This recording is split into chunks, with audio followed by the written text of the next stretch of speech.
What's up, CFO gang? It's your boy Jay Tuck. Real Cowboys fans, stand up and salute to everybody in the chat, man. Yo, I want first and foremost want to say I hope everyone had a happy holiday, a happy new year, man. I'm wishing everyone a blessed one, a safe one, man. And let's set things on fire in 2023, man. For a lot of y'all don't know, man, my first name, I'm Jordan. That's what the J stands for, Jordan. So the year 23, man, I'm after greatness, man. But speaking of greatness, the Dallas Cowboys got a lot of greatness to still accomplish. We are coming up on the last game of the season, man. I can't believe it. Like, I remember doing those camp shows when a lot of my boys is back in Oxnard, man. But here we are, the final game of the season. And tonight, I had to bring on a guy, man. He ain't no guest, y'all. He ain't no guest, man. This is my brother, man. This is my tag team partner, man. We like the Hardy Boys, the Dudley Boys, man. We be kicking these Eagles fans' ass, man. We be doing them bad, man. So I had to call up my guy, man, because here's the funny thing about Rome, y'all. Rome would call me, or I'll call Rome middle of the day. We'll start talking about something completely separate from Cowboys talk. And we ended up talking for about 2 hours. Like, bro, we should have just did a show. We just did a show, man. So we was talking, man. I was like, yo, let's pause it right now and let's go ahead and do a show, man. So with further ado, fam, I'd like to welcome to the show my guy, Rome, Mr. Cowboys Fan Talk. What's going on, bro? My guy, Jay Tuck, man. Appreciate you bringing me on. You know what I'm saying? Let me put it on my channel, too. And, you know what I'm saying? You already know, man. It's a meeting of the minds whenever we chop it up and whenever we talk. You know, but it's so much stuff that we talk about behind the scenes that we don't ever get out, you know what I'm saying, to the open, because we chop it up for 2 hours and then we move on to something else when we finally do our content. So we like, yo, let's actually, you know what I'm saying, put something on wax this time and get together. So I'm hyped. I feel like it's been a minute since me and you did something without the extracurricular activities of a round table. Right. You know what I'm saying? You know how that go. Nothing gets accomplished. Yeah, salute to everybody on the round table, man. But we don't be getting our words in, bro. Like yeah, man. Tonight it's all about us, man. Let's check the temperature. Facts. Man, they call us in the chat, man. They saying the Harlem Heat, man. Harlem Heat, man. I like the Harlem Heat, man. You know, Booker T, man. You know what I'm saying? So yeah, man. That's what it's about tonight, man. Yeah, that's a deep cut. If you don't like wrestling like I did, you don't know who the Harlem Heat is. Yeah, man. Yeah, Harlem Heat, man. Steiner Brothers, man. Be Big Papa Tuck, man. You know what I'm saying? So yeah, man. Everybody in the chat, salute Big Papa Tuck, man. I'm trying to get there, man. I'm trying to get there for the new year. But everyone in the chat, man. Say one thing before we go forward. Yeah, go ahead. I just want to say, man, prayer is real. I'm really happy that DeMar Hamlin is actually showing great signs, and you know what I'm saying, he's awake and you know what I'm saying, acknowledging things. And it was a scary week earlier this week. So before we go forward, I just wanted to make sure we definitely know that prayer is real. You know what I'm saying? Positive energy is real, and that's just dope to me. Facts, man. It was a scary thing that we saw happen the other night, man. And to be honest with you guys, you know, I really didn't speak on it on my channel, but, you know, salute to everyone on my channel who kind of gave me some time to decompress. Because I just didn't feel right dropping a video, you know what I'm saying? It just didn't feel right. So I really didn't see what happened overall, but man, it was just a horrible scene. But it's glad to hear he's in good spirits right now. And it's crazy that they said the first thing he asked when he kind of came to was like, did we win? You know, so it kind of shows how much the game means to these players, man. You know, so it's good to kind of see, man. Salute to my guy Nick with the super chat already, man. $13, appreciate you. He says, thoughts and prayers for Hamlin first off. Second, I want Tampa first round. Got to fight off our demons this year. I think the Giants could beat the Vikings in playoff 2. Upset alert on that game. Yeah, we got some things to talk about when it comes to playoffs. So get our page already. Yeah, man. We already there, man. This is what we definitely talk about. But Rome, before we start, man, I want to kind of kick things over to you. So here we are. The Dallas Cowboys go into the final week. We are at 12 wins. We got the opportunity to win 13 wins, which is huge, man, because we don't do that back to back. Let's be honest. We gotta keep it funky, bro. We don't have back-to-back successful seasons. So when you look at what happened last year and where we currently stand this year, how are you feeling, bro? Are you more confident? Are you still kind of skeptical? How are you feeling about this Cowboys thus far in this season? I'm feeling more confident, and I'll explain why, because everybody's gonna just call me a homer like normal. And that's cool. You know, I wear it proudly. But it's the trials and tribulations. The difference between this year and last year, we didn't go through as much adversity. Right. You gotta just look at, you can jump back to last January, you know what I'm saying, or February, when we start losing players, and then you know what I'm saying, from the Amari Cooper and Randy Gregory and all of the Jones scandal. I don't need to go into voyeurism and all that. It was a long off season. And then right before the year starts, when we finally like, all right, let's get into football, we lose Tyron Smith. Mm-hmm. We finally, all right, we're going to get through that. And then we lose Dak first game. It's like, all right, man, this might not be the year. Right. You know? Right. And then to have the fan base battle back and forth about whether they wanted to roll with Cooper Rush and Dak Prescott. You know, we like to eat our young for the Cowboys. Right, of course. You know, and then to watch us lose players like Javon Curse missed some games, and Schultz missed a game, and Zeke has missed games, and like we battled through, and we lost 2 starting corners this year. We lost Terrence Steele this year, and we still keep finding ways to win. The media is not going to tell you that, but like I'm proud of the team. I ain't trying to sound cheesy, but this 12-4 is earned. Right. Like, listen, it is not given; it is earned. Yeah, and I think so for me, I'm excited about the truck. Yeah, Go and I agree with you, bro. Like, I feel like for me, like, I feel like last year, right, it was just kind of like, all right, we kind of expected. We got Dak back. We had the talent, CeeDee Lamb, Michael Gallup. Like, everything was kind of flying high. You had Micah Parsons come out of nowhere with this rookie campaign, Trayvon Diggs. So it was kind of like the first thrill. So I feel like last year, we were just kind of excited because, like, we didn't kind of expect our defense to really turn it around, but we had high expectations for our offense. But when you look at this team this season, like you said, bro, we are battle tested, because I remember we did a round table in the preseason and they said we was front runners. They said we don't battle adversity. And typically that is the case when it comes to the Cowboys. I mean, I was there that first game versus Tampa. I saw what happened, and then I get the news when I'm in the parking lot that Dak Prescott hurt his thumb and he's going to be out missing some games. I was just like, here we go. You know what I'm saying? It's always this up and down, Tell me your thoughts that exact moment. Bro, what was your thoughts in the parking lot like? Man, I was hurt. Like, I was double hurt because I was hurt by the performance. I expected our team to play a lot better. But then I'm in the parking lot and they're talking on 105 through the fan and says Dak Prescott's going to miss 4 to 5 games with a thumb. I was like, are you kidding me? You know what I'm saying? Like, I was just like, here we go with this again. So we're going to have to go out there and you know, at the time, right, we had Cincinnati, who just came out the Super Bowl the very next game at home, you know, without our starting quarterback, without our left tackle, and then our wide receivers were looking a little funky at the time. I'm just like, man, here we go. The roller coaster, right?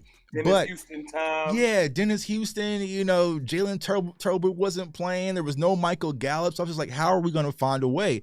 But it kind of goes to what the Cowboys have been kind of using as their moniker, the word, right? Resilient.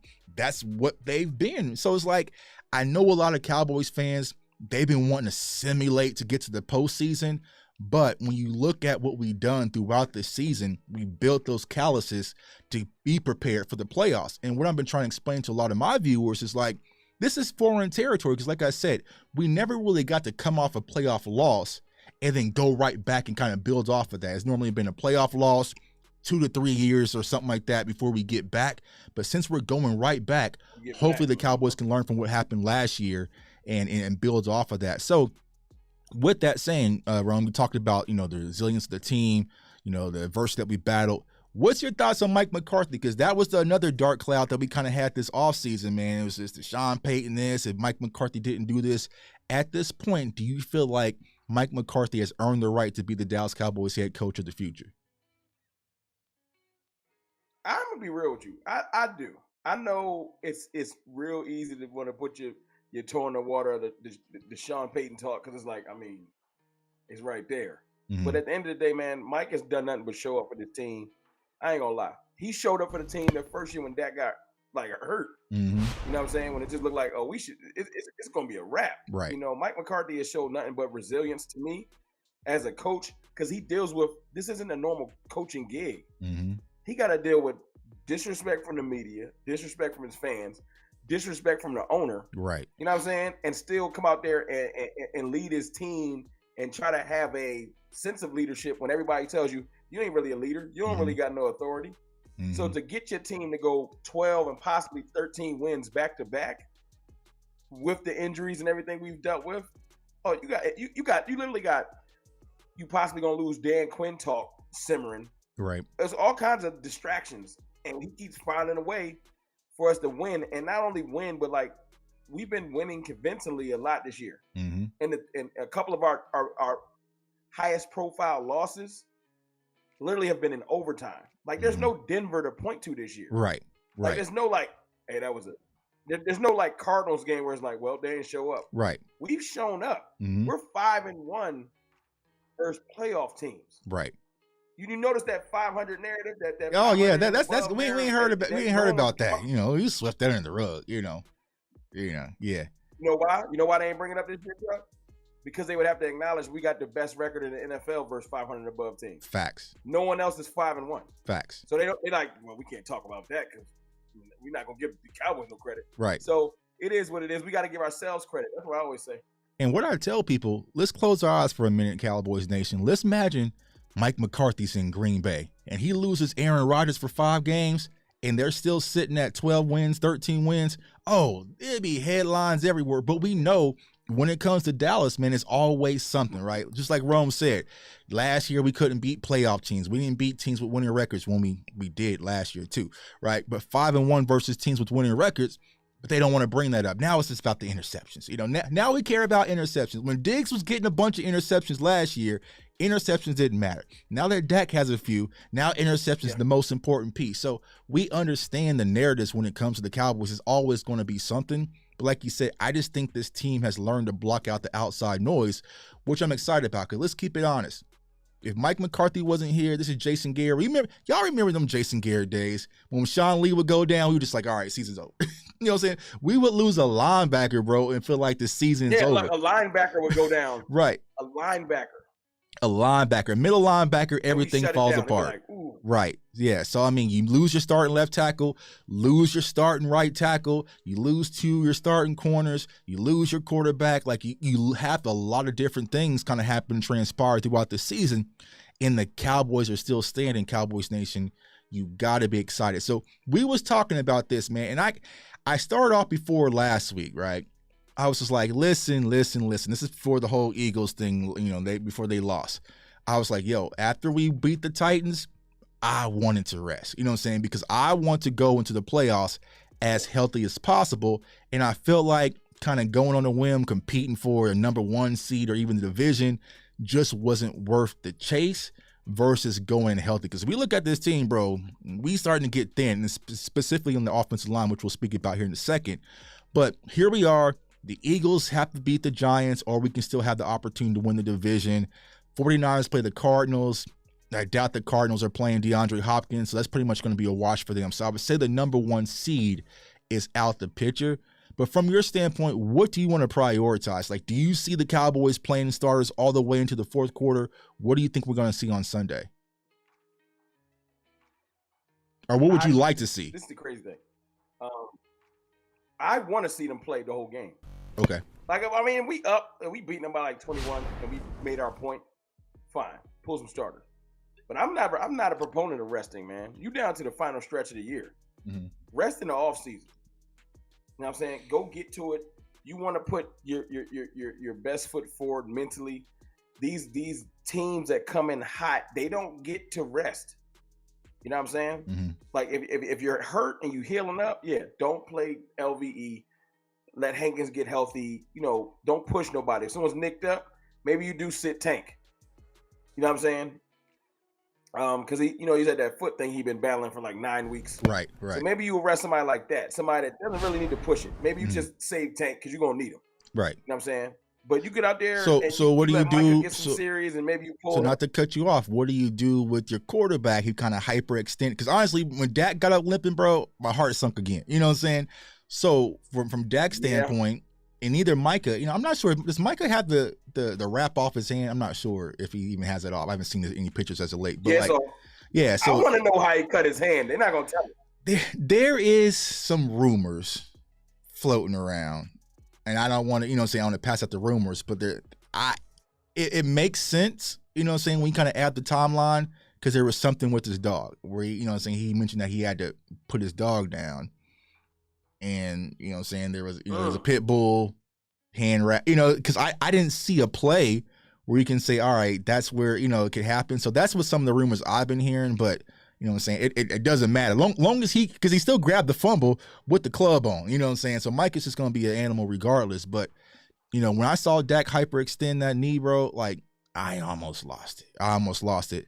And I was nervous too. Yeah. And so it's like, so do you risk that? Because I mean, here's the thing. I do not know what the Washington Commanders are going to do. Like, you look at the injury report today, they ain't in practice that. Nobody practiced today. They should just called it off, man. Everyone was do not participate. But they still have a great defensive line. And if you out there still rushing, getting pass rush with Sweat and Chase Young and all sorts of stuff, like, do you put your franchise quarterback in that situation with not too much to gain, with the possibility of something making go wrong? I'll be real with you. This is what I want, though, Tuck. This is the crazy thing. This is why I don't mind Dak starting. He don't have to play the whole game. Mm-hmm. I ain't really looking for them I'm not really worried about the passing rhythm. I know that sounds stupid, because I know Dak's been throwing some interceptions.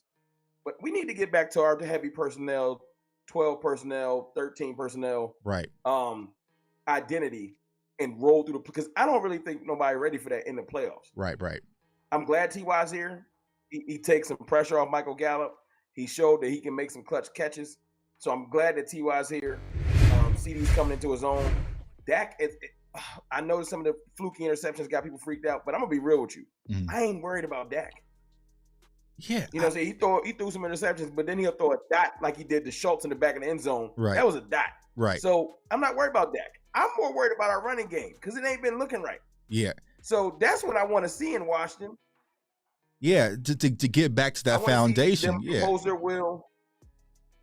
Yeah. Because we haven't, like, think about it. Last time we had a consistently good running, like, I know we didn't have TP last week. So Malik Davis is young. I saw a couple of clips of him not really knowing how to let his blocks develop. You know, Malik Davis is young. But I think that with the line shuffle, I want to see the run blocking with the line shuffle. I really want to see some consistent run game because that's what's going to give me confidence. Right. You know what I'm saying? And it's going to help out with the passing game, obviously. So, yeah, I want to see in Washington, I want to see, like, it's going to sound crazy, like 35 carries, bro. 35 carries and like 20, 25 passes. Dak don't need to force nothing. He just need to let the game come to him. Yeah. And that's where I'm at because, you know, if you look at what's really going on, bro, I feel like the Cowboys, when it comes to the run game, we're missing Terrence Steele. You know, I know a lot of people kind of had their question marks, but Terrence Steele was kind of the anchor, especially on that right side. So you do have Tyron Smith on there, but like you said, with the lack of continuity with the offensive line, you're changing here. You got Tyler Smith at left tackle, then he's left guard. You got Jason Peters at right. Like, so all the moving around pieces, we just haven't gotten that continuity with the offensive line. And yeah, we are going to have to get the run game involved, y'all. If we are going to go on this quest for 6 and get this 6th championship, we can't do it without Zeke and Pollard. You know, I know that Pollard has the kind of the hip injury, you know, right now, but he's going to probably give it a go from what I'm hearing on Sunday.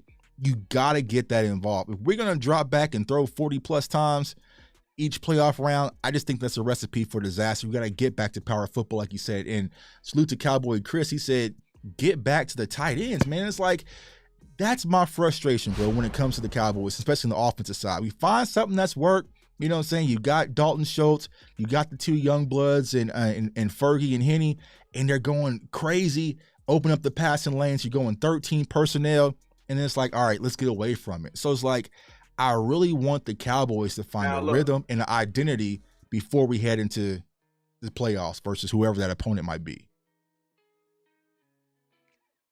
I want the receivers. I know I said I'm not worried about Dak. Receivers need to lock in for Dak, man. Right. They need to have I don't know, they need to, and tight ends included. Yo, we got to start catching these passes. Right. Facts. Like, seriously. You got to hone in, you know, so you can I'm not here to absolve him from all the interceptions. I'm also not tripping about the interceptions. People throw them.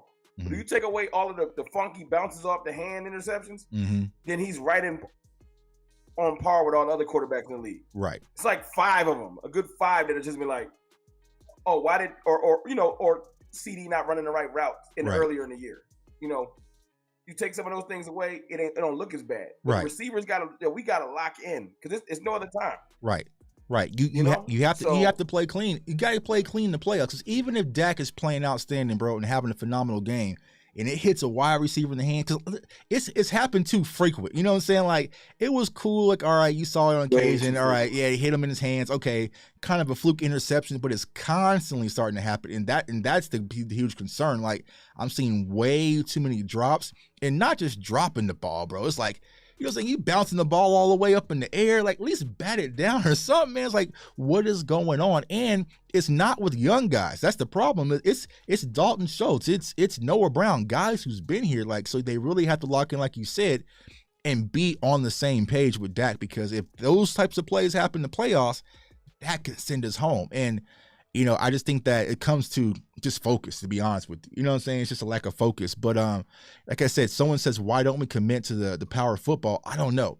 Y'all remember that Hawk formation they had last year when they was having like 4 offensive linemen out there last year? And, you know what I'm saying? Like, they just kind of get away from stuff. And I think that's the frustration when it comes to Kellen Moore. He'll show you something, and he'll take it away. Cowboys come out, they play tempo, they get into a rhythm, they march down the field, and it's gone. What's up? Can I ask you a question? Go ahead. I heard that there was in a game, I think it was it the Philly game? I saw Mike McCarthy with a play sheet in his hand. Is that true? I do not know. The Christmas Eve game? You said that game? I think so. I don't know, man. Y'all saw my videos on Christmas Eve. I was charged up to the max, man. I was cranked up to the max, man. I was out for blood on Christmas Eve, y'all. I was out for blood on Christmas Eve, bro. I was on a mission. I'm gonna try to see if I can find it. Okay. Because I think the reason why I bring that up is Mike McCarthy know that if this go left, if we go in and just drop and we don't look like we belong on the field versus Tampa, because it's gonna be Tampa. Let's be honest. Right. It's gonna be Tampa. Yeah. Right. Yeah. You know, I look, if things get crazy and we end up the first or second seed, I'll be wrong and happily. Which Cowboys Nation, if y'all don't never listen to your boy Jay Tuck, listen to me now. Buy your Tampa tickets right now. As soon as they announce, those ticket prices going up. So it's like, I already went in and bought my Cowboys playoff tickets right now. But if y'all sit back and wait till Sunday till after everything is finalized, yeah. I say Mike Tag hit you too, so y'all gonna be lit. Yeah. Mike Tag is gonna be there, man. So like I said, I'm already booked room, hotel, everything for Tampa, man. I did it early because I know as soon as they announce Brady Cowboys, which will probably be Sunday night or Saturday night football, them Bucs fans gonna be, oh, okay, that's what y'all trying to come see. Yeah, we're gonna up the price a little bit, man. So I'm telling y'all might grab that. What you want, Saturday or Sunday? Me personally, Saturday or Sunday? I want Saturday. Well, selfishly, I want Saturday, but my mom, because I want Saturday because I want to go ahead, get it done, get this victory. I'm going to chill at the beach all Sunday, right? You know what I'm saying? Because if it's Sunday, it's Sunday, man, I'm gonna be on edge on Friday when I get there. Saturday, I'm gonna be on edge, man. So it's like I want to get it done and over with, so that way I can chill and kick it in Tampa. But you know, I was talking to West Coast. Fox ain't gonna let that. Yeah, Fox is gonna make that game Sunday at 4. Yeah. I was looking at the time slots, man. Brady and the Cowboys. Oh, and honestly, that's the only time. Brady and the Cowboys. Yeah, that's the only like room shaker game, bro. Like, cause you got possibly could be like Ravens and Bengals. Besides that, all the other first round games really ain't that blockbuster. You get Cowboys and Bucs, and the only reason I don't think it's going to be a night game is because they had the first one on Sunday night on NBC. So I think that Fox and like, nah, y'all had the home opener for. But it'll get dark though. Oh yeah. I'm just talking about NBC getting the night game, like the Sunday night 7:00 game. Oh, yeah. So I think Fox is gonna say, nah, y'all already had it. It's our turn. You know what I'm saying? On some Skip Bayless stuff. It's my turn, and they gonna get that 3:00 game with the Cowboys and Bucs, man. But you know what I'm saying? I've been trying to tell everybody, bro. It's the playoffs. You can't duck no smoke. And, you know, I wish we could play Washington 3 times on the way to the Super Bowl. It just can't happen that way. You know what I'm saying? So, in order to get there, man, we got to turn it up a notch. So, what I was saying is, I think McCarthy, if it's gonna be Brady and the Bucs, if we just get demolished and don't look like we belong on the field, he know this a wrap for him. Mm-hmm. It ain't gonna be fair to have the 12 wins, maybe 13 wins back to back, and then lose your job. Sounds nuts, but I feel like he's gonna go down. I'm not saying he's gonna grab the play call sheet and just call plays completely, but I got a feeling that Mike is gonna have his handprint on this game because he's like, yo, I'm not gonna just go out with you not having any type of like Kellen just going to the game freestyling, right? You know what I'm saying? There's no rhyme or reason to what he's doing, right? And I feel like at minimum, Mike's gonna be in his ear like, hey man, we need to be running heavy this drive. Like I feel like they're going to be communicating a little bit more heavier than what Mike usually do. If that's what I feel. Because if I'm gonna go out on my own terms. Yeah, I mean, you would think. That's what I'm saying. If I know, like, listen, they already got a guy they kind of googly eyeing with Sean Payton. I already know the backdoor conversation they probably already had with Dan Quinn, possibly with Kellen. Unfortunately, I'm going out guns blazing my way. But you just don't see it. And like I said, when I sat back and I watched that Eagles game, bro, and it was kind of like Dak and the T.Y. play, like, I'm like, all right, we getting back. That's why I knew for the Tennessee game, like, we about to air this thing out. It just feels like that's the identity that the Cowboys really want to be. They don't want to be this ground and pound game, this team. I think it's more Kellen than Mike. Yeah, and I feel like that's the contrast. The run game. Right, and I feel like that's the contrast, right? That's the huge Kellen's contrast. Trying to get back into good graces, though. Right. Kellen wants to get back in the media's good graces. Right. It ain't happening. They don't believe in you no more. Right. You know what to get him back in the good graces? Be the offensive coordinator of a team that makes a playoff run. Right. It ain't gonna be because Dak threw it 40 times. You know me and you big Dak fans. Right. You know what I'm saying? Humongous Dak. Like, yo, you don't gotta talk me into liking Dak. Right. Just because I'm a Dak fan, I don't think I want to go into the game and be 80-20. Right. That's stupid. Right. Right. Like, I want the run game to be effective because we need it. I tell people all the time when it comes to that, right? Because, elite quarterback can lead. Like, y'all know I live here in Kansas City. Bro, the Chiefs don't even want Pat Mahomes throwing that much. They just trying to get a run game. They trying to get, you know what I'm saying, those guys involved. And, you know what I'm saying, Pacheco and, you know, McKinnon, like, they're trying to get the run. They just don't have what we have. Bro, if Pat Mahomes had Zeke and Pollard, bro, they would be running that ball, you know what I'm saying, with Eric Bieniemy. But it's just like, for us, man, I just felt it like, all right, we got T.Y. The Cowboys just beat the Eagles on Christmas Eve. It was fireworks, high scoring. Dak was slanging that thing, had one of his best games this season. Kellen said, yeah, that's what I want right there. And as soon as we come out versus the Titans, it's just slanging the ball all over the place. Now, granted, we didn't have Tony Pollard, but you still had Zeke. You still have Malik Davis, who I think is going to be a phenomenal running back for the Cowboys in the future. It is like, bro, just commit to the run game. Keep the clock a little bit in that game. See, and then they gave it, and they took it out of his hands. And so that's my biggest concern. It's not the run defense stopping the Cowboys' run. It's Kellen Moore taking the run game away from the Cowboys offensively. You know what I'm saying? Because I remember last year when I was in Tampa, and I remember, you know, I'm saluting my guy SoFlo. We was walking up to get another drink at halftime, and I looked up at the scoreboard. I was like, Zeke only has 6 carries at halftime. Like, bro, like, you know what I'm saying? Like, bro, if we do that next week, we're gonna lose. Yeah. If we don't run the ball at least 20 times next week, at least 20 times we're gonna lose. We better not do that. Right. All right. I agree. I don't care if you running the ball just off of like. Well, I don't want him to be petty running because Kellen Moore do that sometimes. Yeah, he'll do that. Yeah, he'll do that petty. That's what he was doing last Sunday. I want him to run with the flow. Right. Like if the running game is working on the drive. Because remember the San Fran game, as bad as that game was for us, as painful as it was, remember that one drive right after the half, we came out running the ball and we started to move and shake. Right. That's what I'm talking about, running with a purpose. That's the best way to put it, running with a purpose. Right. Not just running to be like, I got to get 4 running plays in so it's even. Right. Yeah. Yeah, and I feel like that's what Kellen did on Sunday, bro. It was just like, you know what, y'all want me to run the ball, so here on first down, here y'all go, I run the ball. Now I can go do what I want to do. It's just like my kids, man. Like I tell my kids to clean the room, you know what I'm saying? They not gonna clean it. They gonna stuff under the bed. You know what I'm saying? They gonna half washed it. You know what I'm saying? Like, all right, I did it. Can I go play video games now? And that's the same way Kellen Moore is like, bro, y'all want me to run the ball more? Here you go. Here's a dive on first down. Here's a dive on second down. All right, I'm done. So that way he can go, he can go to the stats after the game and say, oh, we ran the ball. We had 20 rushing attempts. We tried to get I don't want. Yeah. He better not run no random jet sweeps or like it's coming. Reversing there. I don't want to. I don't want to see it. They need to have a coaches meeting. And no random trick plays for no reason. It's coming, bro. It's coming. Like, you want to run some trick plays? Run them in Washington this week. We are at the point now. It's just like I just expect the trickery to come. You know what I'm saying? Like when they ran that reverse versus tennis, I'm like, just Just we just gotta hope that they get it done and get it done early. You know what I'm saying? Like just do it in the first quarter. Go ahead. You know what I'm saying? It don't never be working. I know. Like I can't think of the last trick play the Cowboys have pulled off that was like non-special teams that really hit for a big play. They look good.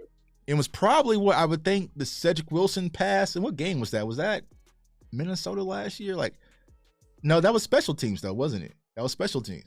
Yeah, I don't know.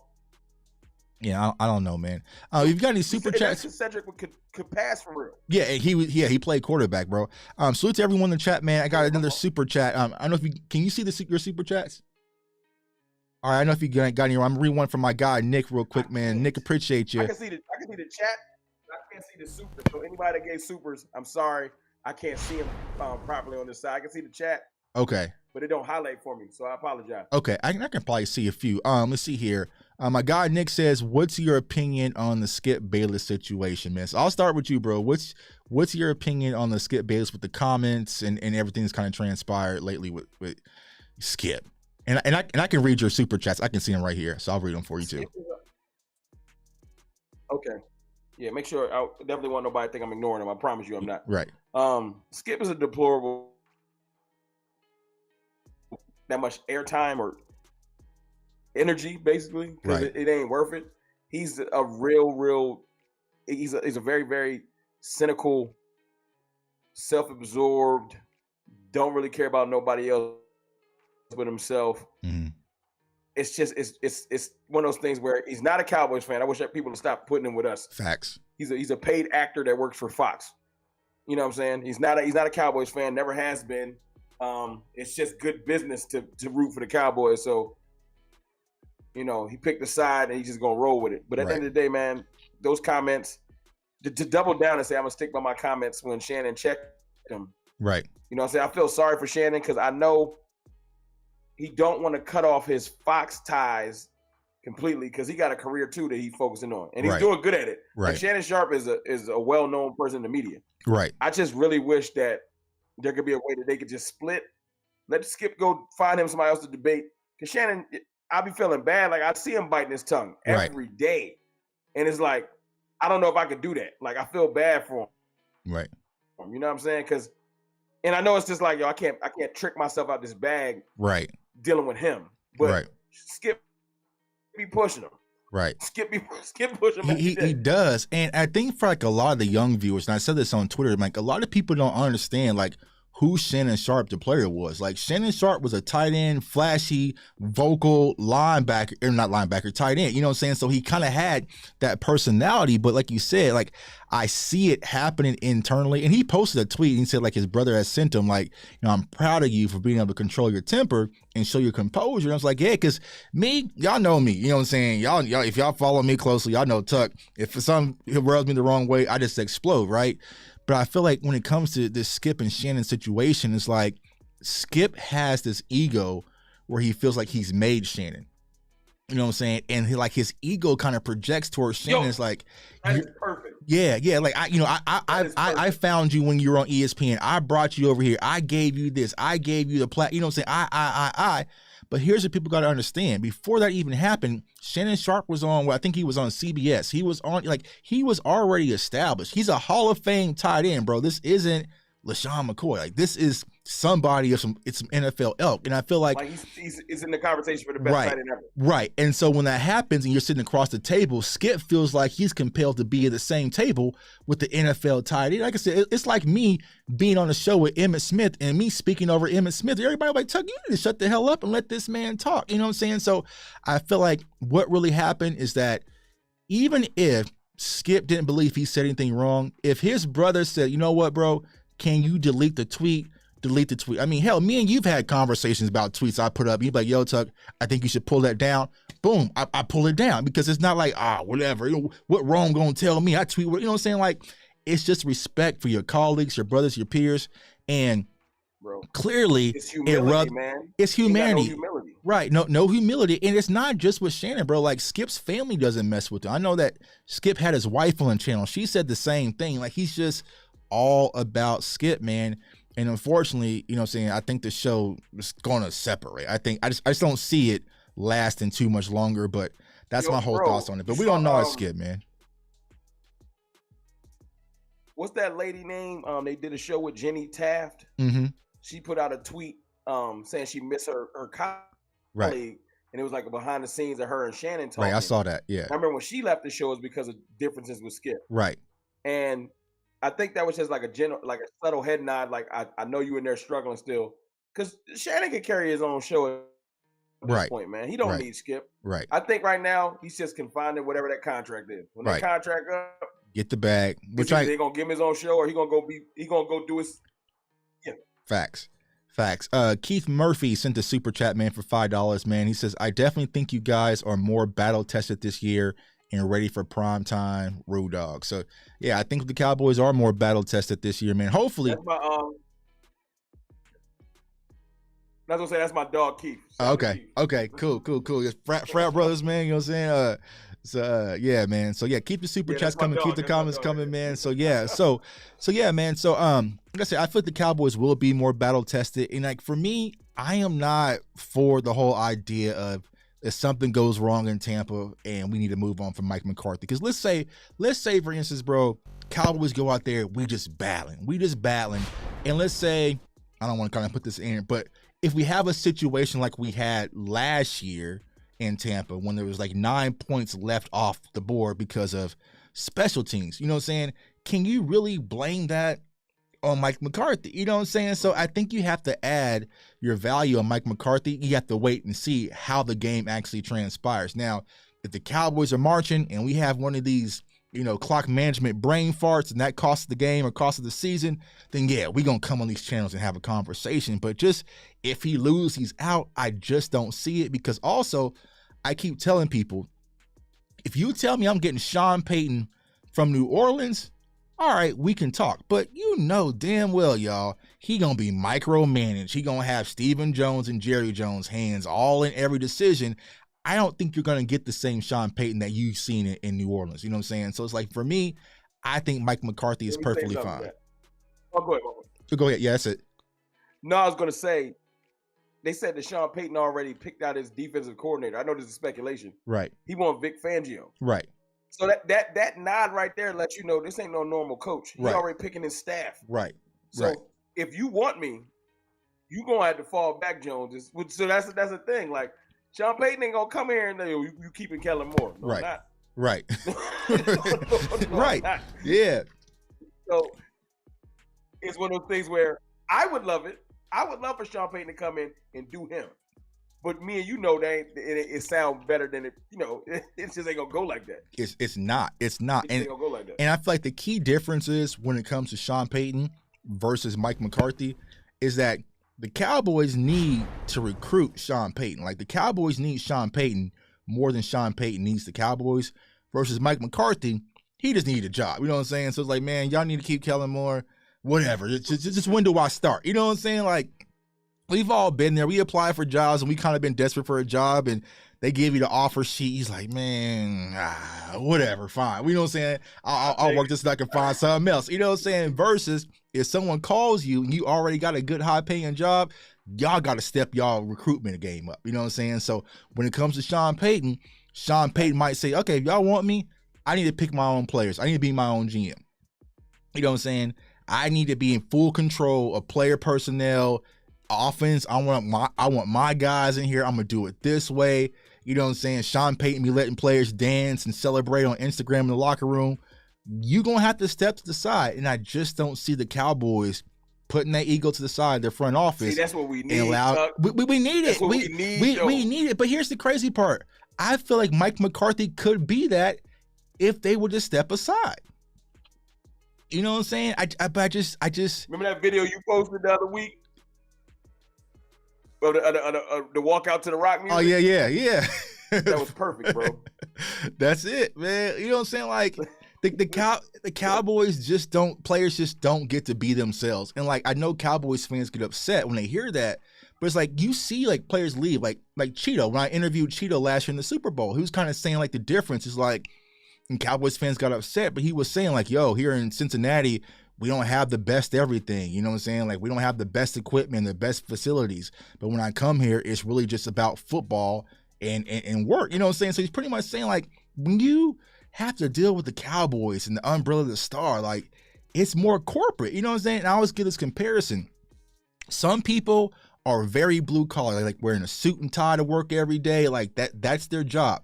But white collar, but some people are very blue collar, like they want to kind of be out there in construction, you know what I'm saying? Like sometimes it just doesn't mesh. And I feel like with the Cowboys, it's just a very corporate environment, you know what I'm saying? And not a lot of people, you know what I'm saying? Like, I mean, I can't even think about the last time the Cowboys just really kind of had this vibrant personality that was out of control, out of spark plug, that they didn't put on a short leash. You know what I'm saying? Like, we never had like a Marcus Peters type, you know what I'm saying? Like, or a Jalen Ramsey that can go out there and just talk trash and just be himself. Like, they always try to like reel it in. It was Irvin and Dion.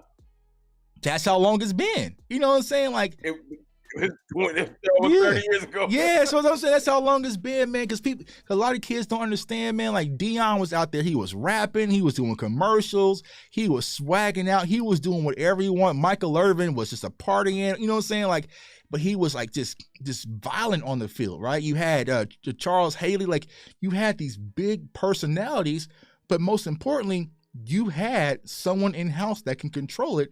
In Jimmy Johnson. And yeah, someone says Dez. Like, I think Dez was kind of like the last one, but people forget the Cowboys for like Dez's first 2 years, bro. Dez didn't even speak. Like, Dez didn't do no interviews. Like, they kept a rein on Dez. Like, y'all remember?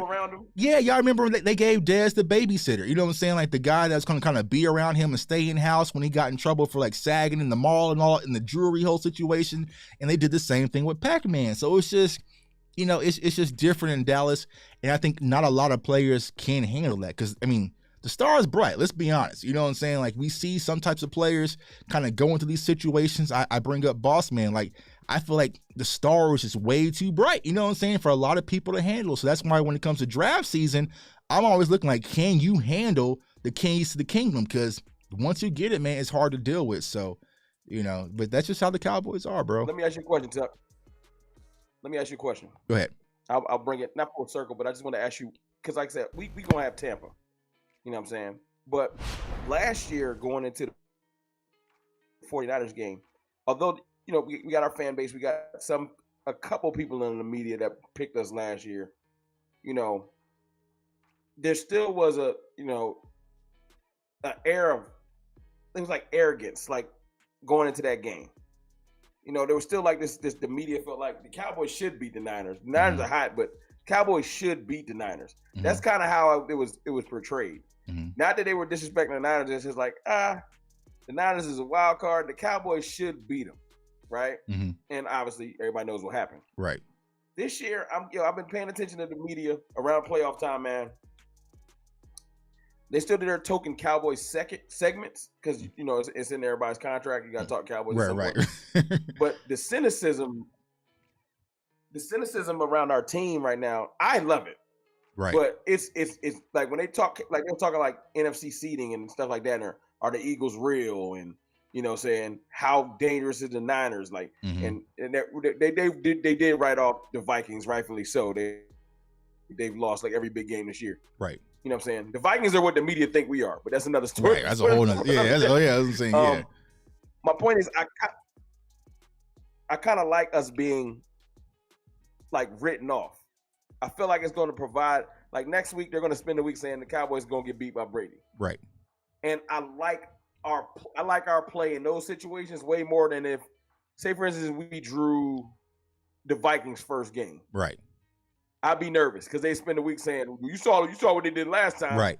I would be nervous in that situation. Yeah, and we ain't got to deal with that this time. Yeah, and I really agree. Feel like because it's Brady. Oh, go ahead. Yeah. I agree with you, bro. I 1,000% agree with you. You know me. I love the Cowboys being in the underdog role because we never got it. You know what I'm saying? And I feel like the biggest problem with the Dallas Cowboys, because never get it. We know our team and we follow them closely. We fans, you know what I'm saying? So I feel like the Cowboys, they have what's called fight or flight syndrome. You know what I'm saying? When everything is all odds against them, that's when I know I'm going to get my team. You know what I'm saying? You go to that Minnesota game this year. You know what I'm saying?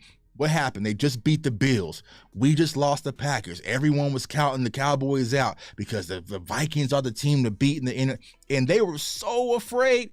They locked in and they just went beast mode on the Vikings. And I said, even last year, bro, when I saw that team walk out the tunnel in Tampa, I was like, oh, this is different. Like, it was just like, it wasn't that, they come out and dance and kind of, what I'm saying? It was just business-like because the Cowboys feared for their life that Dak ain't played all preseason, came off an injury, and you about to play the Super Bowl champs on opening night, and they play their best football. So I agree, bro. I like that. Hey, next weekend, more than likely, everybody's going to count the Cowboys out. It's Brady. It's playoffs. It's on the road. And we never beat them. Never beat them, like all of that, bro. And I just like it. I just like that, bro. I just like that coming from the Cowboys. I feel it's going to put us in a big situation. I mean, because look at Cooper Rush early in the year. Look at for all the Cooper Rush slander this year. Shout out to Cooper Rush because he got us 4 wins, and you can't take that away. Right. You know what I'm saying? If he even splits, we're having a different discussion about how our season went. Right. You know what I'm saying? So shout out to Cooper Rush, man. He deserves more respect. But like you said, the fight or flight syndrome, everyone wrote us off after that first week. Mm-hmm. And it's like everyone raised their level of play slightly. Mm-hmm. I think our problem is when Dak got back, the offense shifted to start playing better, and then the defense kind of like, Yeah, we good. It's on his tab. I think that need to get out of there. Yeah. You know what I'm saying? So yeah. I am going to enjoy them saying Brady's going to abuse the secondary and all this extra stuff because at least I know one thing: we not going to show up not focused. Mm-hmm. If we played Minnesota, I know that's not possible because they're going to win their division, right? And we're slotted. But I'm just saying, if we were playing Minnesota, they would spend the week telling us why we're so great, Minnesota's average, and then we would go out there, underestimate them, and possibly lose because that's us. Right. But us drawing Tampa, literally, we're going to literally hear. I'm hearing it now. Right, already. Like, it's already started. Yeah. Man, I like. So I'm hype about that. I'm also looking forward to the fact that I heard you say this on Twitter. I'm a paraphrase. You was basically just saying the mental bump, I'm trying to say it right, that you get from beating Tom Brady, that's invaluable. Mm-hmm. Like that will springboard us through the playoff. Mm-hmm. It's different than if you beat any other team. You get that monkey off your shoulder, you're going to just be performing differently because you're going to be like, we finally beat them and in the playoffs. Right. You know what I'm saying? Right. It's different because, like, let's say, for instance, the Eagles lose, all of a sudden Green Bay loses, and we get Detroit at home, and we come out and beat Detroit. When we go on to the road possibly and play San Francisco, it's going to be like, man, all right, we beat Detroit, but we ain't really beat nothing like this before. But like I said, if you go to Tampa, you beat Tom Brady in the playoffs, you finally get over that hump, that you shouldn't be afraid of anything else. You know what I'm saying? Like, there's no excuse for you to beat Tom Brady on the road in the playoffs and then be afraid of Brock Purdy. You know what I'm saying? Or be afraid of Jalen Hurts or Kirk. You know what I'm saying? Like, so I feel like you can build so much more momentum after beating the Bucs. You know what I'm saying? So it's like, you can't dodge the smoke. You know what I'm saying? Like, there's no way around it. So if I'm going to go in the playoffs, I like it though. Yeah, I like it too, bro. I like it that way. And that's why I've been so vocal about wanting Brady. And it's just, I've been the last 2 Bucs games and got my teeth beat in. You know what I'm saying? But I'm not afraid because I feel like this is the better team. And once we get over it and Dak has to walk to center field and shake Brady's hand and say, good game, and Brady goes off and the Cowboys advance, that's when it's lookout time, man. So that's what I'm aiming for. But before we get to that, bro, we got a game on Sunday. So when it comes to this game versus you know what I'm saying? Bro, we already did a whole playoff show, man. We ain't talked nothing about the Commanders, but like I said, what do you expect this Sunday versus the Washington Commanders? What type of Cowboys team do you expect to see? I expect to see the same Cowboys team I saw in person last year when I went to the Commanders game. I think they're still a football team at the time. I expect them to try to come out and do their thing, but I'm expecting a dominant defensive performance. Last year, that game got shaky towards the end, but last year defense came out and just put the clamps on Heineke. Mm-hmm. And I expect we should terrorize. I don't know what this whole cover 3, 10, 12 yards off situation we've been doing. We've been doing our pass rush no favors, you know what I'm saying, by playing off so far and allowing them to throw the ball quick because the receivers are wide open. But we need to reestablish, I said this earlier this week, our aggression, man. Right. I want to see some aggression. Right. It's a rookie. Right. It's a rookie, and he should be the rookie should be, I got to play Micah Parsons this week. I feel like that's kind of left for the last 4 or 5 weeks. Right. Like, that was part of our mystique. It was like, yo, man, we're 11 at. Right. And I think, like, to be honest with you, I just feel like, and I ain't saying they need to just rush them off the edge or do whatever you need to do scheme-wise, but I need aggression. Mm-hmm. I need discipline on defense. Our edges need to just stop running up the field 15 yards and leaving that gap. Right. Right. Right. It's a way to pass rush and not be silly about it. Right. But I just need the aggression back, man. I need our corners to stop playing. I ain't say you got to play press man all game, but to give, like, they're giving 10 yards off when you're playing Josh Dobbs. I'm like, hey, man, that's Dobbs. Right. Like, I feel it. It's like, we dealing with corner issues with CB2, but you don't got to be that lenient. Yeah. Put 2 safeties over the top and play press man. Right. And I agree. And that's the crazy part, because last year, we played a lot of press. I'm not sure, what has changed as far as Dan Quinn's philosophy, because it can't be the Anthony Brown thing, because they wasn't playing when they had Anthony Brown as well. So it's just like, when you have these quarterbacks, and especially when they're like one simplified read, right? They kind of just read half the field, right? And they're going to go to this my first read or my second read, and that's pretty much it based off of the coverages. It's like, you got to complicate things. And also from Dan Quinn's standpoint, dress it up a little bit. Like, we know that the Cowboys offensively, we struggle with like sim reads. That means like they show like everyone's coming and they drop off in the zones. Well, can we get a little bit of that? You know what I'm saying? Like, I remember the formation, and we were kind of like, I think Vach called it end game. We were kind of naming that formation when you had like 5 defensive linemen really lined up with linebackers, and we were just sending pressure. I ain't seen that in weeks. So it's like, why are we getting away from this? Like you said, bro, I think the most important thing that the Cowboys got to do is just build momentum. Like, I kind of call it a slump buster game. You know what I'm saying? All my fellas, y'all know what a slump buster is. You know what I'm saying? Like, this is the game where I want to see the defensive line get pressure. You know what I'm saying? Micah Parsons get sacks. DeMarcus Lawrence get sacks. Get that pressure going. And then also offensively, our wide receivers and Dak just kind of have a complete game, clean game, and get into a rhythm, button it up, and then move on to the playoffs. But it's like, if the Cowboys cannot get pressure, y'all, I promise y'all, it might not go the way that we want, especially against Tom Brady. Because you give Tom Brady and Mike Evans and Godwin like 8 yards of cushion with no pressure, like, bro, that's he gonna pick that apart. You know what I'm saying? So it's like, I think that's the biggest defense. Think about the first game, Chuck. Yeah. Look, you saw it in person. Right. What was the one? Look, the game went bad horribly on offense. But you saw Micah and them giving Tom Brady fits. Right. I know they won. I'm just saying. Right. Exactly. And I mean, and we saw it in the first half of the season. So I'm not sure if they, like I said, they started relaxing because Dak is back. It's like, all right, it's no longer on us. He can put up 30. You know what I'm saying? So we ain't got a whole, cause I knew, you know what I'm saying? Like, I knew, like, yeah, I granted Cooper Rush did his thing, but if we had to get in the shootout, I just didn't see it happening. So I feel like the defense, once again, with that fight or flight syndrome, had their back against the wall. Like, listen, we can't allow them, you know what I'm saying? Because you had everybody stepping up. Not only was defense playing outstanding, but you also had the special teams. They were scoring points. You know what I'm saying? Like, it was all hands on deck. But then as soon as Dak gets back, like, your thumb good, bro? All right, well, cool. You know what I'm saying? Like, I'm going to chill a little bit. You know what I'm saying? So I feel like the defense really has to get out and rally, because what offenses are figured out.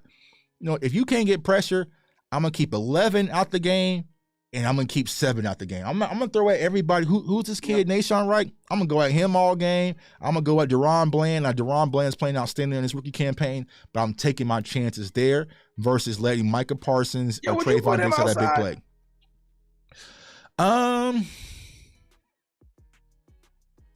I would play No. Bland outside, man, and just take my chances with whatever we get in the middle.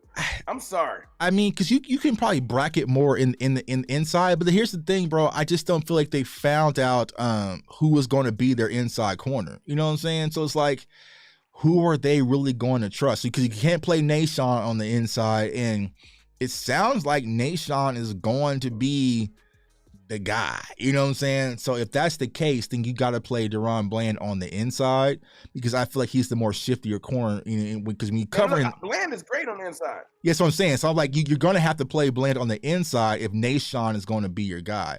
What was the other guy? Mullins that they tried out for a little bit. Like, he was going to be the inside corner, but because honestly, if we're being honest, I think the Jordan Lewis injury hurt us more than Anthony Brown. I feel like we had more than enough outside guys, but that inside is where the money's earned. You know what I'm saying? So it's like, I feel like he's got to keep DaRon Bland there and just hope that Nahshon or whoever can hold on for dear life. Somebody asked, can KJ play inside? No. Nah, he's more of an outside guy. So look, man, I'll speak to that, Tuck. I'm out on the KJ thing, man, and I tried. Right, I tried. I tried. That was like the last off the boat. He just ain't. And the sad thing is, it ain't even his attributes. He physically can play the position. Mm-hmm. He just ain't going. He ain't locked in enough. Right. He's gonna have to get cut and land somewhere else, and he's gonna have some, like, the Cowboys gave up on me and go be good somewhere else. Right. He's just not gonna do it here. Yeah, I just don't see it happening. I just don't see the Cowboys being as lenient with him. I don't see the fan base being as lenient. So, yeah, I think that he'll be some kid that we'll look up and he'll be in Jacksonville somewhere. You're like, okay, you know what I'm saying? I remember that kid. You know what I'm saying? He's kind of playing a little bit. You know what I'm saying? But I just feel like from his standpoint, bro, it's just not up here. You know what I'm saying? Y'all, if you follow my channel long enough, y'all know I've tried, man. I tried. You know what I'm saying? I tried. But when they pulled him so quickly, and then you had Jaron Curse kind of come out with the tweet saying, "Yo, this is a grown man. We can't be pout. We expect you to play." Like, it was just too much. You can't be trusted. And here's the thing, I feel like from an NFL standpoint, because we all play sports, you know what I'm saying? If you go out there and you get beat, you know what I'm saying? Rome, we teammates, you playing corner, but you going out there and you getting beat. But I know, looking every day, Rome is here at the locker room. He's the first one in, last one out. He is put in the work. I'm going to be more lenient with you as a teammate. But if I say, man, Rome ain't here, man, he missing practices for this and for that. When I look, he has some free time. He's doing God knows what. You know what I'm saying? He's doing all this extra stuff and not focusing on ball. You don't get that long of a leash with me. You know what I'm saying? So I felt like that's what you were seeing for some of the veterans. Like, bro, like, you out here missing assignments, miscommunications, getting beat, costing our defense, and I look up and you doing all sorts of stuff that's not football related. You know what I'm saying? In your free time, we're just not rocking with that. So I feel like that's why they kind of went with Nahshon, because at least at Nahshon, he's always kind of been an underdog. He gonna compete. He gonna fight. You know what I'm saying? So, that's where I'm at. He gonna fight though. He gonna fight. He gonna scrap. You know I just want to be smart, man. No double moves, Nahshon. Yeah. No double moves, Nahshon, and try not to get beat deep. You know what I'm saying? Oh, but let me ask you this though, Tuck. Very, very serious question. What's your thought process on this O-line? What lineup do you want? All right, so I've thought long and hard about this, bro. And when it comes to the offensive line, my left tackle. Real question, right? Yeah. So my left tackle, bro, is Tyron Smith. There's no way you can kind of convince me that. Me too. Yeah, you got to have Tyron Smith, because at the end of the day, I am going to protect my quarterback's blind side, right? So I'm gonna have Tyron Smith at left tackle. I'm going to have Tyler at left guard. You know what I'm saying? Tyler Smith at left guard. I'm going to have McGovern or Biotis when he returns at center, Zach Martin and Jason Peters at right tackle. If Jason Peters struggles at right tackle, at least Dak can see it from his front side. You know what I'm saying? So that is how I'm rocking. But as far as like having Peters at left tackle, who's kind of older, you kind of have Tyler Smith at left guard. He's been interchangeable. Like, that's Dak's blind side. Like, that's the most important side that you want to protect. And, like, granted, we're going to get tested. And I think that's the one good thing that we're going to get from this game on Sunday. It's like they got their defensive front, right? So they're going to get tested, the offensive line will. But it's like, bro, the last thing I want to see is Nick Bosa or Devin White or somebody stripping Dak from behind. And we kind of seen that in a few cases already. It's like Dak's blind side just hasn't been protected. And when you look at, Tyler Smith, I know some people say, oh, Tucky, I never hated Tyler Smith. I did draft film and everything on Tyler Smith. He's done decent. But you cannot convince me, Rome, that right now Tyler Smith is a better left tackle than Tyron Smith. You know what I'm saying? So it's just like it's not close. It's not even close. So you put your best player in his best position where he's earned his money through all these years. I just trust it more, and I feel like Dak would trust it more too. So I'm putting Tyron, Tyler, Zach, Jason Peters, and I'm doing everything I can possible to keep Josh Ball off his field, because if I see him out there on Sunday, y'all, I'm coming unglued. This is weird. This is the weird thing to me, though. We're going to get that lineup with the left tackle and right tackle swapped. Right. On Sunday, we're going to get Peters on the left. And I'm like, yo, if you're going to do that, just swap them. Right. I agree. Because you don't got, look, Tyron Smith don't need reps at left tackle. Right. Tyron Smith no left tackle. Right. Just put him in left. Right. I agree. Because you think about that. Look, if I'm going to give Jason Peters, I was going to say, if I'm going to give Jason Peters any help, let me give him all-pro help from Zach Martin. Exactly. And if Tyler Smith needs help, let me give him all-pro Hall of Fame help from left tackle. Like, that's just where I'm at. I think that's the simplest approach to fixing things, but we'll see. And I don't think anyone, y'all let me know in the chat, has anyone kind of asked that question about what's the offensive line going to be, but we saw what happened versus the Titans. It was swapped, like you said, Rome, just like Peters at left tackle, and then, you know what I'm saying, because it's like, I think that, look, in mid-game, I think I give him a pass. Okay. They just made it work. Right. But you got a week of practice, and not to be funny, I ain't gonna call this a scrimmage and be disrespectful. You got a game that can't really hurt you seeding wise. This the game to figure it out. Right. Yeah. Because like I said, they gone and tested. If they play their dogs, they play Sweat and Young and Allen and Payne, like that's because people forget, before Chase Young went down, like everyone talked about, not about the Eagles front, not about the Cowboys front, but Washington's front was the front in the NFC East. So if they all play, what better way to get your offensive line playoff tested versus that front? But like I said, bro, I want to protect Dak's blind side because I don't want Dak reaching out, her in the pocket, because he can't trust what's going on behind him. So like I said, Tyler Smith has done a phenomenal job, but he just ain't Tyron. You know what I'm saying? He just ain't no Tyron. So it's just like, I'm going with the best man out there. He be all right, though. Yeah, he'll be young, but here's what I keep telling people, right? Tyler Smith has played left tackle. I don't think that was the original intent. So, a lot of people bring up the draft, right, for the people who didn't want Tyler Smith. You got to think about this, right? You had Tyron Smith, you had Connor McGovern, and then you had a few others, right? Then the starting or the backup left tackle was Matt Waletzko. You know what I'm saying? So you had two left tackles get hurt before we even saw Tyler Smith get reps at left tackles. He didn't get reps all preseason, man, because I did a whole video on it when we did the Super Show. I was like, why isn't Tyler Smith playing left tackle? Like, he needs to get more reps. So I don't think the Cowboys had the intent with him being at left tackle. I think things kind of hit the fan. It's like, all right, bro, you all we kind of got right now until we can think of something else, and kind of toss him out there, and he's done okay, or he's done well, you know what I'm saying, from a situation. But like I said, that's not Tyron Smith.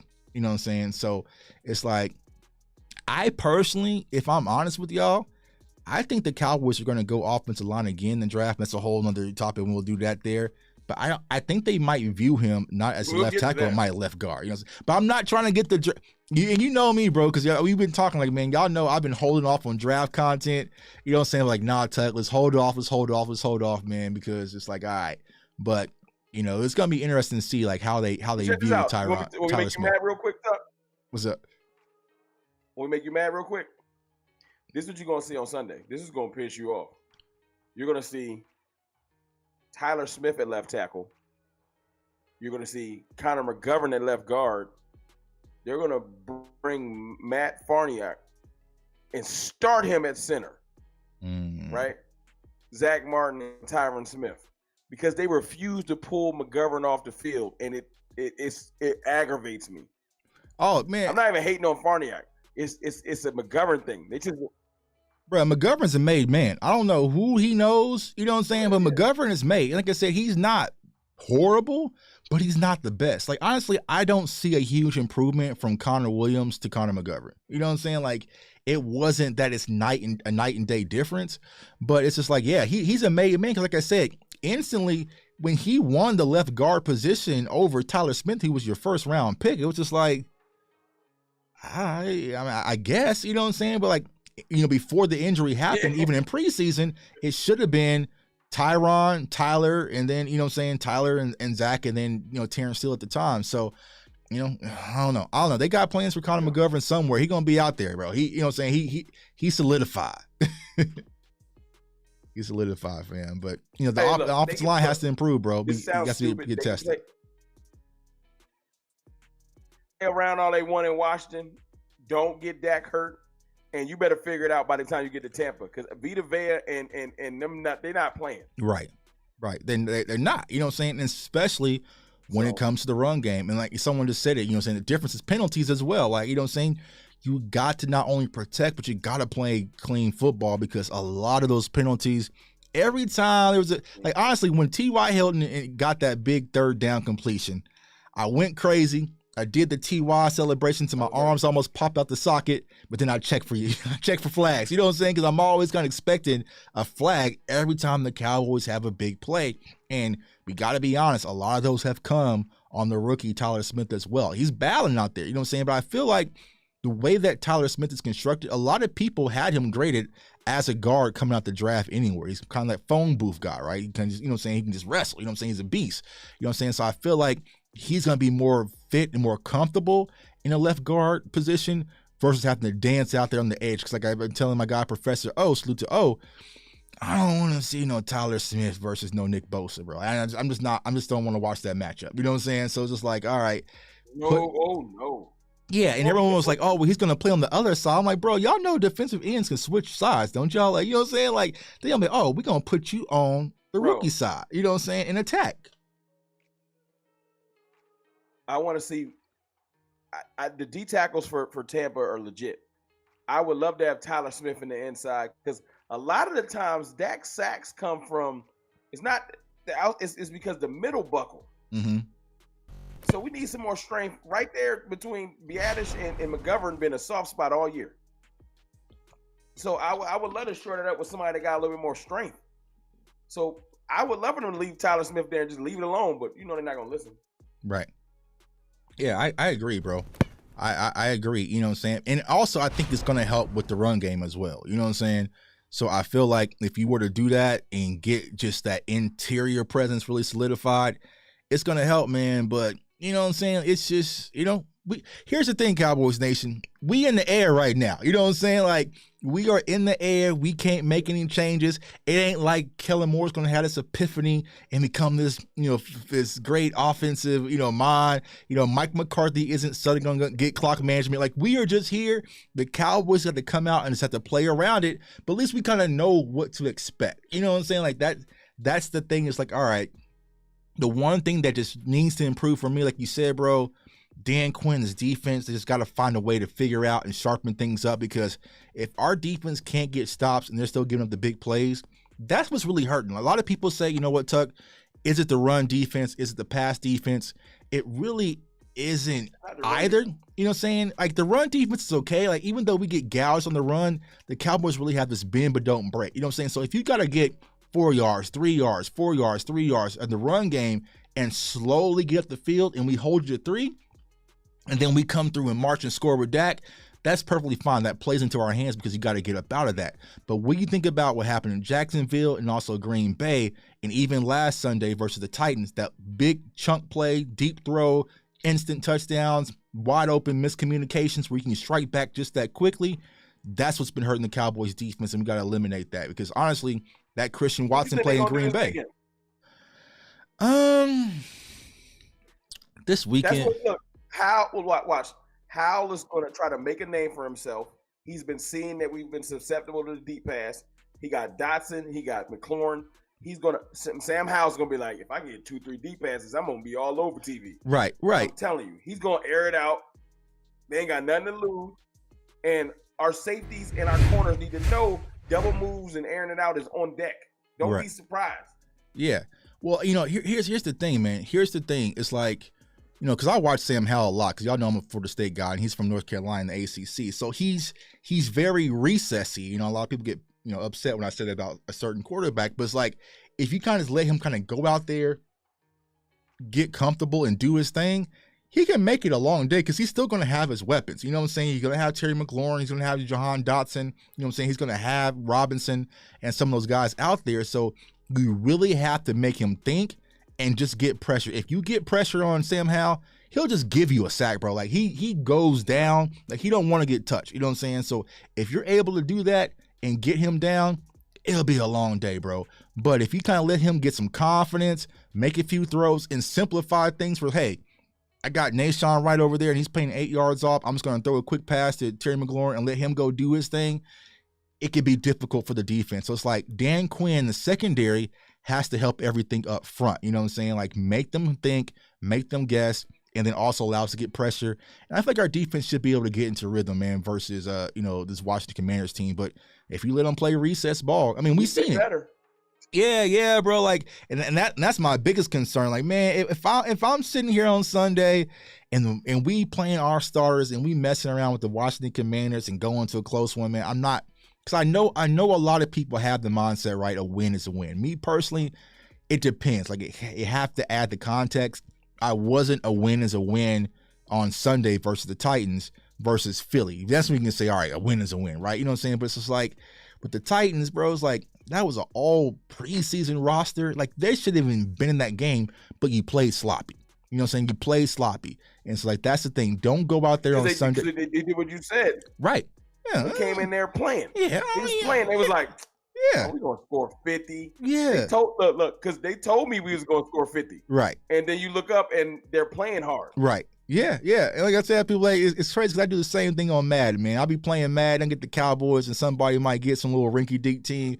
And I'll be like, I'm about to dog walk them. Man, I'll be doing all sorts of dumb plays, you know what I'm saying? But then I see someone pick the Bills. It's like, all right, man, all right, Tuck, bro. You know what I'm saying? You got to sit up in your chair a little bit. So it's like, yeah, I was like, all right, I got to lock in. You know what I'm saying? I'm turning the music down and everything, man. But I feel like when it comes to the Cowboys, it's like, it was a short week. We just beat Philly. They just got this guy off a practice squad. We good, bro. We good. You know what I'm saying? And they came out there messing around. I get them this, Tuck.